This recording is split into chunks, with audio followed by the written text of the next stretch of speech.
परिचय। भाई, गणित की एक समस्या को लेकर मैं उलझन में हूं। क्या तुम मेरी सहायता कर सकते हो? जरूर रवि, मुझे बताओ। किसी संख्या के ऊपर लगी 2 की घात का क्या अर्थ होता है? रवि, यह किसी संख्या के उसी संख्या से गुणन को व्यक्त करता है, अतः हम इसे संख्या का वर्ग कहते हैं। अब मैं समझा। मैं तुम्हें कुछ और बताता हूं। वर्ग के अतिरिक्त एक वर्गमूल भी होता है, जो वर्ग का प्रतिलोम होता है। ये तो बहुत रुचिकर लग रहा है। मैं इसके बारे में और जानना चाहता हूं। छात्रों, आज हम वर्ग और वर्गमूल के बारे में सीखेंगे। हमारे साथ आइए। उद्देश्य। इस पाठ के अंत में आप निम्न करने में सक्षम हो जाएंगे। किसी संख्या के वर्ग की गणना करना, वर्गमूल और पूर्ण वर्ग को परिभाषित करना, अभाज्य गुणनखंडन और दीर्घ विभाजन विधि से किसी दी गई संख्या का वर्गमूल ज्ञात करना।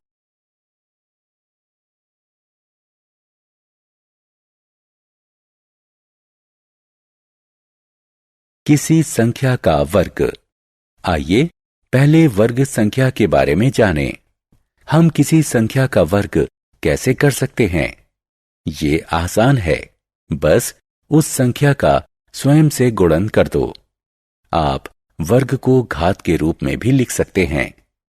इसका अर्थ हुआ कि 4 का 2 बार गुणन किया गया है, जो कि 16 के बराबर होगा।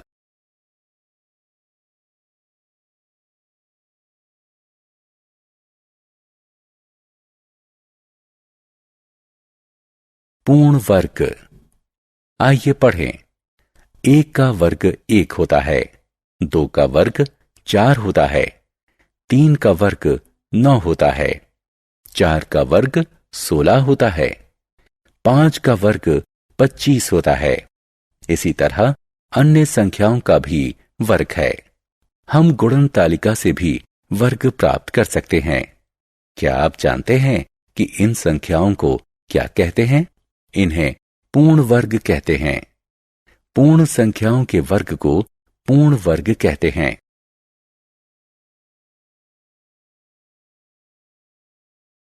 ऋणात्मक संख्याओं का वर्ग। क्या हम ऋणात्मक संख्याओं का वर्ग ज्ञात कर सकते हैं? हां, क्यों नहीं। ऋणात्मक संख्याओं का वर्ग भी ज्ञात किया जा सकता है। जब हम ऋणात्मक संख्याओं का वर्ग करते हैं तो हमें एक धनात्मक संख्या प्राप्त होती है। मान लीजिए कि हमारे पास एक धनात्मक संख्या और ऋणात्मक संख्या है और हम उनका वर्ग करते हैं, तो परिणाम समान होगा। यह जानकारी बहुत ही रुचिकर है। आइए अब वर्गमूल के बारे में जानें। किसी संख्या का वर्ग ज्ञात करना।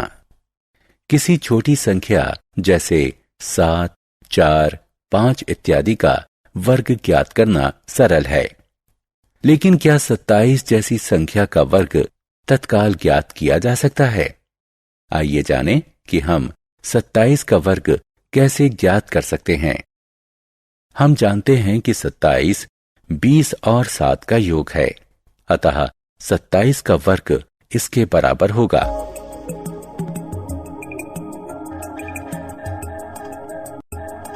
जो कि 729 के बराबर होगा।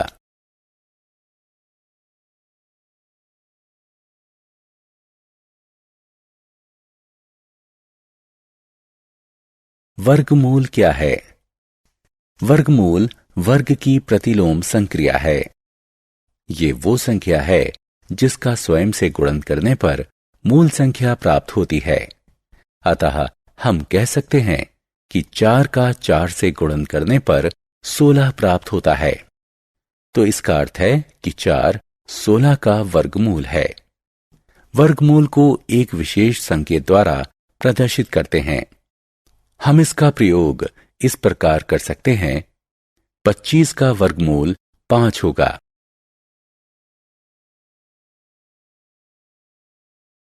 पुनरावृत्त व्यवकलन संख्या। हम किसी दी गई संख्या का पुनरावृत्त व्यवकलन यानी घटान विधि द्वारा वर्गमूल ज्ञात कर सकते हैं। यह सचमुच बहुत ही आसान है। आइए 81 का वर्गमूल ज्ञात करें। 1 से शुरू करके 81 से क्रमगम विषम संख्याओं को तब तक घटाते जाइए जब तक कि उनका अंतर शून्य न हो जाए। आपने ध्यान दिया होगा कि शून्य अंतर प्राप्त करने के लिए 9 बार घटाना पड़ा, अतः 81 का वर्गमूल 9 होगा। अभाज्य गुणनखंडन विधि।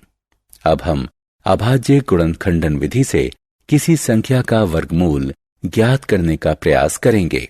सबसे पहले दी गई संख्या का अभाज्य गुणनखंड ज्ञात कीजिए। अब समान गुणकों के युग्म बनाइए। इसके पश्चात प्रत्येक युग्म से एक अभाज्य संख्या का चयन कीजिए और उनका गुणनफल ज्ञात कीजिए। इस प्रकार प्राप्त गुणनफल दी गई संख्या का वर्गमूल होगा।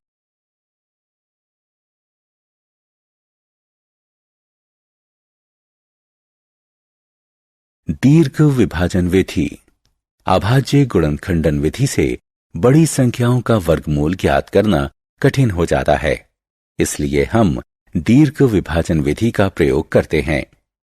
आइए इसके चरण देखें। सबसे पहले दाएं से बाएं तरफ संख्याओं के युग्म के ऊपर बार खींचिए।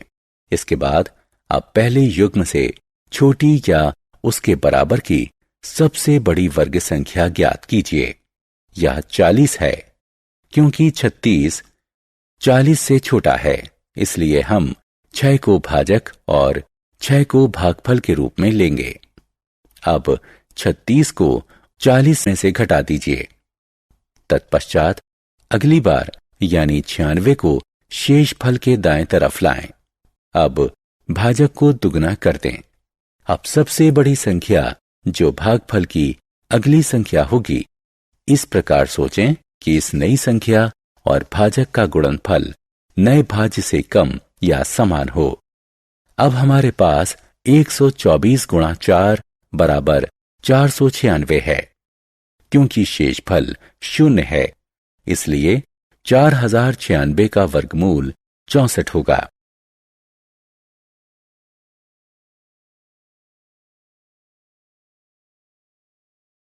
सारांश। आइए हमने जो कुछ सीखा है उसे संक्षेप में दोहराएं।